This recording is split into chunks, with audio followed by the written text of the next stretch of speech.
There are so many different types of snorkels out on the market. Which one do you pick? In this video, I'm going to be going over the different types of snorkels that are out there, some considerations you should think of when deciding on which snorkel to go with, and lastly, my personal recommendations when it comes to spearfishing. So here we go, let's dive in. Let's talk snorkels. Before I go any further, be sure to check out my new shirts. Did a collaboration with a designer, Tavo from Mexico. Check out the design here. And that's going to be available on the website. I'll leave a link in the description below. But without further ado, let's talk about these overpriced straws. All right, so there are a couple different types of snorkels, but I'm going to focus on three primary types that you'll probably see on the market. So the first is this one. This pink boy is called the J snorkel, and it's simple. It's a J. It's there's no mechanical mechanism outside of the clip that goes onto your mask, but it is a simple J. There's so many different brands that make snorkels like these, but this is gonna be your most common for pretty much buying anywhere. This is probably the most common you'll find. It's simple, less moving parts, or no moving parts for that matter, except for the clip, and does the job well. Clears water and you can breathe through it. So that's first one, J. Second is the semi-dry category, and there are a number of different examples of this, but in this particular one, this is a Gull stable. Also, Rife has a very similar version. It's pretty much the same, the Rife stable. This is your second category of snorkel, and what this is, the semi-dry category is determined by essentially the tube is free-flowing in regards to there's no active mechanism that blocks water from coming in. However, instead of depending purely on your own breath to clear the water out of this tube once you're out of the water, so you take your dive, you come out, and you need to clear this, you blow really hard, and all the water comes out of the top. However, on the semi-dries, you do the same blow. Not only does it come out of the top of the snorkel, but if you see on the bottom of this particular one, there is a purge valve. So that purge valve, what it is essentially when you're on top of the water breathing, and you're breathing normally, it is closed. So the purge valve on the bottom of this, in this particular example, most of them are on the bottom, is going to be closed, so you're just breathing through the top. And then when you clear, when you blow aggressively, the idea here is that you can also purge the water from the bottom as well as the top, hence it's semi-dry.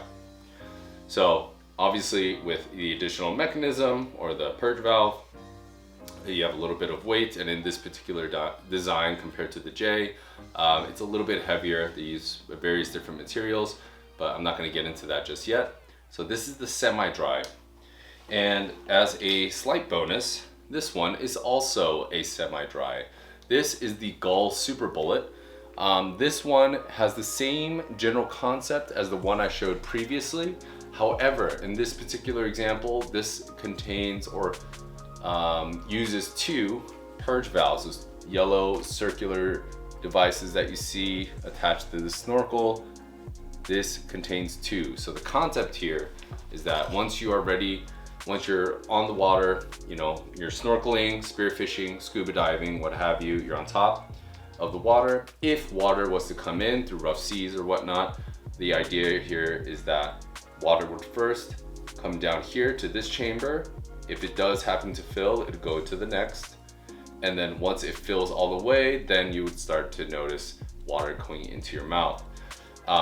And to purge that, instead of having to push that water all the way to the top, you can either purge it here, where our other snorkel had the purge valve, and you can purge it from this side. So the idea here is that think of it as like staging areas, more or less. So stage one, stage 2, and then of course you have the top. So the concept is you have a more dry, semi-dry snorkel. So that category, anything with a purge valve, consider it a semi-dry category, but it can't be hindering the path from the tip of the snorkel, the opening of the snorkel, to the mouthpiece. So that's your semi-dry snorkel. The last category of snorkel is this one right here. This is probably the most common snorkel that you'll see when it comes to those snorkeling sets that you'll get from big box stores. It's something like this. It looks very similar to, let's say, let's see this gull stable here. The gull and this particular example both have purge valves on the bottom. So that's the same. And the big difference is when it comes to the openings at the top. So this is a dry snorkel. And what makes this a dry snorkel is when water hits the top of this snorkel, it blocks any air from going in. You can push out, but any air going in, it blocks it. Hard to see on camera, but there's a little plastic like orb in there. I'll do a couple close-ups, but there's a little plastic orb, so water hits it. You are trying to breathe in with the snorkel in your mouth, water hits it, you can't do so. And the idea here is that the chances of you sucking in water are much less with this. But we'll go over the pros and cons. So this is the dry, just a reminder, dry snorkel, semi-dry snorkel, and then we have the J. So those are the 3 different types of snorkels. So now that we know who's playing in the game, we have 3 different types of snorkels here, different variations, but 3 different types. Let's go over the pros and cons when it comes to specific categories. I'm gonna be really focusing on from the lens of spearfishing. I'm gonna make some assumptions based on freediving and scuba, but primarily this video is gonna be tailored towards spear fishermen. So with that being said, let's go over these. So with the J, when it comes to longevity, likelihood of breakage, the J is at the bottom of that list in terms of break. It's a simple design. There's no mechanical things that could go wrong. The one thing I would swap out if I did have this particular snorkel or use this regularly is probably do one of those silicone loops instead of this clip. I like those for the J's, but anyway, tried and true, no mechanical parts, it's just a tube. Glorified straw with a mouthpiece, so it's not gonna break. Second category of dry snorkel, you have, in theory, or semi-dry snorkel, sorry, you have most of the time one mechanical piece, which is the purge valve, which is underneath the bottom of this particular example on this gull stable. On the Super Bullet, there's 2 of them, so 2 points of failure potentially, or at least obvious points of failure. However, with that being said, these stables, so the Rife stable, the gull stable in this case, I've had mine for 6 years, no issues. I use it, I go on quite a number of dives, shore diving, sometimes sand gets in there, clean it out after every dive with fresh water, and I have never had an issue with the purge valves. So that's my anecdotal experience, but technically, yeah, more places this could potentially fail. The last one in terms of reliability is the dry snorkel. Same potential failure points as the semi-dries, but the purge valve on the bottom obviously could fail, and also on top, the little plastic ball that goes in and out and blocks air from coming in if water was to get in contact with this, that can fail. It primarily fails, it doesn't totally fail from what I've seen, but sometimes the ball will get stuck in that tube. It just might be a little bit more difficult to push that ball out and get it going again. But yeah, a couple more points to fail on the dry snorkel. So with the reliability piece out of the way, let's go over drag in the water. So with the J, when you are ready to dive, mouthpiece comes out of your mouth And then as you dive, this is going to be dangling on your mask, as is any snorkel. So with that factor in mind, the J, the lightest construction by far. I highly doubt these are definitely not lighter than the J, and I don't think there will be any semi-dry or dry snorkels that will probably be lighter than a J, period, not just this one. So weight wise, super light, easy to maneuver, push out of the way. And the most notable thing is when you're diving, this is not creating a bunch of drag. It does create a little bit with anything attached to your mask, but least amount of drag. So this is, in terms of drag, the lowest. And there are some nuances to the J's. Some of the tubes are harder than others, some are softer. I would opt in for a softer tube. This is kind of a medium thickness, softness for the tube. I'm not talking about the mouthpiece portion, I'm talking about the actual tube. I personally would prefer a softer tube. I like the ability to, that the tube has the ability to flex a little bit while I'm diving if I was to use the J. Second one are the semi-dry. It is heavier, you have to try it for yourself, but the bottom portion is like a hard polymer. You can hear that. The connecting piece from the mouthpiece, the hard plastic, to the actual tube is a thicker silicone probably, but it is just thicker materials, and then the tube itself is pretty light, but it's much shorter than the J.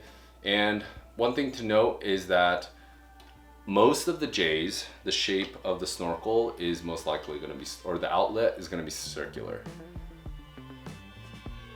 versus semi-dries. They can vary. In this particular case for this Gull Stable, it is a little bit more oval, and it advertised to be a little bit more hydrodynamic. Outside of that, in terms of drag, this is definitely more weight, and when it comes off your mouth to go dive and this is hanging out, this bottom portion does create a good amount of drag. I personally run with one of these, and I have been for quite some time, and I love it. I'll share with you why I decided to go with this, despite the additional drag. So a bit more drag. And then the last piece is the dry snorkel. In my opinion, depending on the brand, it's about the same. Semi-dry, dry snorkel, the amount of drag you get is really going to be model dependent, but I find that the drag is about the same, generally speaking, for dry and semi-dry. So let's talk about one more factor without getting too far into the weeds of every single piece, but I think it's important.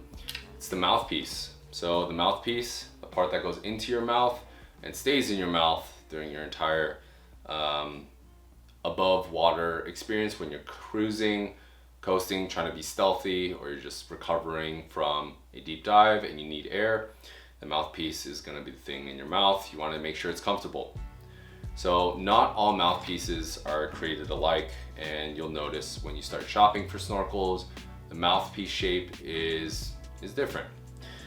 I think the most notable things to look out for, in my opinion, are the walls of the mouthpiece. So where it goes in front of your teeth, you're in the front, and then the little portion that protrudes upward from the back of your teeth, or the inside of your teeth. I find that those are pretty important. So that, and then secondly, how deep does the mouthpiece go, and the portion that you bite into, or you can kind of rest your teeth on, how far back does it go? Me personally, I find that the walls need to be a little bit shallower from in the front and in the back, because this snorkel, for example, I've noticed many of the dry snorkels have this. I'm not entirely sure why. Not saying every single one is, but the walls of the mouthpiece are extremely high. And what that does is, when you're using it, first maybe 30 minutes, no problem. But as you are out in the water, you'll notice it starts to push up on your gums, or at least it did for me. And I found that to be extremely annoying and uncomfortable. And I was trying to figure out ways different ways to bite the snorkel so it didn't dig into my gums as much. You shouldn't be thinking about that when you're out there. You should be just focusing on getting air and relaxing.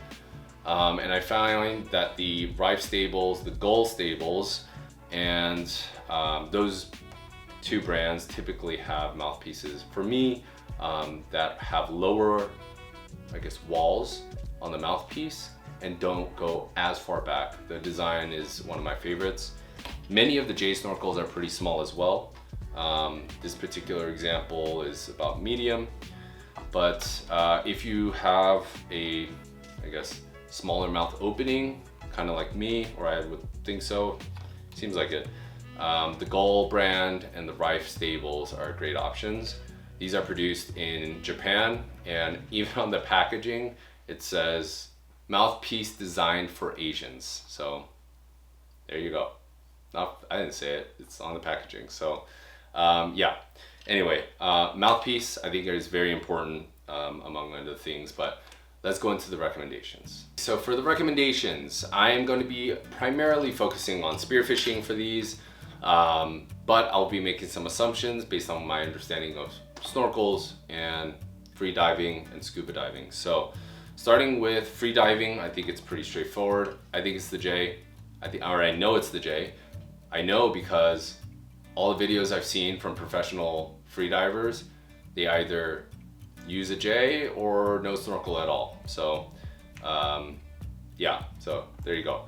The J snorkel makes sense. It's light. You're not, you don't want anything heavy dragging you down or creating turbulence while you're going really, really deep. So I know the J is very popular for professional deep free divers.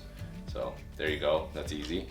For spearfishing or for scuba and spearfishing, in my opinion, I think the semi-dry is the way to go, or the J for scuba, or for spearfishing too. And let me make my case with an example. For me personally, I rock one of these. I use a Rife stable currently. The Gull stable is identical. It provides a couple different colors, but same factory, made in Japan. The reason why I choose this over a J, which many spear fishermen do use, and women do use a J, I have used this before, but let me explain why I use one of these. It's primarily due to my style of spearfishing, or I guess the common areas I spearfish. And they are primarily shore dives. 9 times out of 10, I'm shore diving. So therefore, the things I have to worry about are the surf, usually a lot of chop, debris in the water, and yeah, so I would say generally speaking, I'm dealing with a lot more possibilities of turbulence in the water when I'm diving versus just say someone off a boat. So with that being said, the semi-dry system on this particular snorkel works really, really well. I can clear once, water's mostly out, and I can breathe comfortably. The little shield on top of this particular snorkel is very good at blocking most of the water that splashes over it while maintaining a good volume of air that I can breathe in. I never feel restricted when I'm using this. The design of this particular snorkel is a little bit more oval but hydrodynamic. Apparently it has really good air volume that can travel through here, and from my experience it does seem to be so. The trade-offs, what I discussed earlier, the weight, it's much heavier than a J, and the drag that you get once you start diving, this is kind of dangling around. It does take some getting used to, but I find the trade-offs are worth the comfort of being able to breathe comfortably in turbulent conditions. I don't have to worry about sucking in a bunch of water, because the trade-offs I think are much worth it for me when it comes to diving, my style of diving, which is primarily shore diving. And even when I go off a boat, I will probably use something like this just because I'm comfortable with it. But if conditions were mostly flat, or I was primarily going off of boats, I might use a J, mainly because of what I've talked about before, the weight. It's simple and it creates less noise. in the water, or vibration in the water and noise. And that brings me to my second point. When it comes to noise, this does create more noise than the J, especially when you're white sea bass hunting. You want to make as little noise as possible. So having a J, how the water fills in once you pull it out, it's uninterrupted, it's one tube, and it can fill in pretty quickly and evenly. The different designs, this particular design is louder technically than the J when it starts to fill in, but I noticed it does a pretty good job of being relatively quiet. And what I do personally, this is my own kind of technique, especially when I'm white sea bass hunting, or pretty much only when I'm white sea bass hunting. If I need to be sneaky from the top, what I'll do is, instead of pulling the snorkel out of my mouth and then diving, I will pull it out slightly out of my mouth and let water slowly fill in a little bit before I pull it all the way out and then commit. So I'm holding my breath, I release a little bit, and then I slowly drop it so the water can progressively fill in the snorkel and then reduce the chances of big air bubbles coming out. So my own personal tip there. But yeah, semi-dry is my personal preference for spearfishing. Obviously with the J, tried and true, less things to break. But again, from my experience, I've had this for 6 years, or the black one that I use, and I've had no issues. Zero issues at all. It's been through a lot of water, sand, things I've knocked it on some rocks when I was shore diving and entering and exiting, and holds up just fine. So that's my recommendation for spearfishing. And then the last one, scuba diving, I would say if you're primarily just need to be out for a little bit, probably the J. It's light. It's not gonna, I think it's gonna happen, but I don't think the semi is a bad option. You already have a bunch of stuff on you, but if you're a scuba diver, let me know what you would rock in terms of snorkel. I still love these. The Rive stables, the Gull stables, the stables. They're the best. I love them. A lot of people use them. I don't know why. Yeah, it's not talked about more often. A ton of people use them, and they're great. As you may have noticed, I never recommended the dry snorkel, and there's a couple reasons. One, it's some say it's dangerous when it comes to free diving, because you come out of the water from a dive, you're breathing, and you're ready to put the snorkel back in, and you need to take a breath, and just say this little ball at the end decides to block up because of the water or the angle you're at. It's going to interrupt your recovery breath and then potentially cause more problems. And in addition to that, from a noise and drag perspective, drag is about the same as a semi-dry for the most part. But the big part is the noise. That's noisy. And then also when you hit the water, like I mentioned, the ball will close. However, the water will enter through the mouthpiece, fill in, and then there's going to be air trapped in there, and it's going to bubble up somewhere. And that creates a lot of noise when you're spearfishing, especially. And yeah, noise is no good. So not my recommendation. But and also it kind of gives you it's not a best practice to practice with one of these. If this is what you got, then it's what you got. But in terms of clearing your snorkel, getting in the practice of doing that effectively and not depending on this ball, I think is a good habit or a good discipline to understand and know, especially when you move to semi-dry, which is much more forgiving, or even the J. Being able to understand when a swell comes, perhaps hold your breath, don't breathe in, and then clear. Being dependent on that ball to block the water for you, I don't think gives, it's not a good practice in my opinion. So I hope this video was helpful. This is not a huge deep dive into the ins and outs and the technology necessarily, but these are the general categories of snorkel that you could pick. But yeah, let me know if you have any other questions in the comments below. Hopefully this gets you points you in the right direction of what you should consider. So my short list is check the mouthpiece. I like the purge valves. in my opinion, I don't like the Super Bullet, even though it's made by Gull. I still love the brand, but this was a miss, man. Didn't clear well. I'd recommend the Rive Stable or the Gull Stable, the stables. I'll leave a link in the description below for those particular snorkels, but there are plenty of other semi-dry snorkels on the market that use the same general concept. I'm sure they're all great, but just from my personal experience, I love those. And the J, the Spear Pro, it's a J. Can't really go wrong. But yeah, hope this video was helpful, and I'll see you on the next one.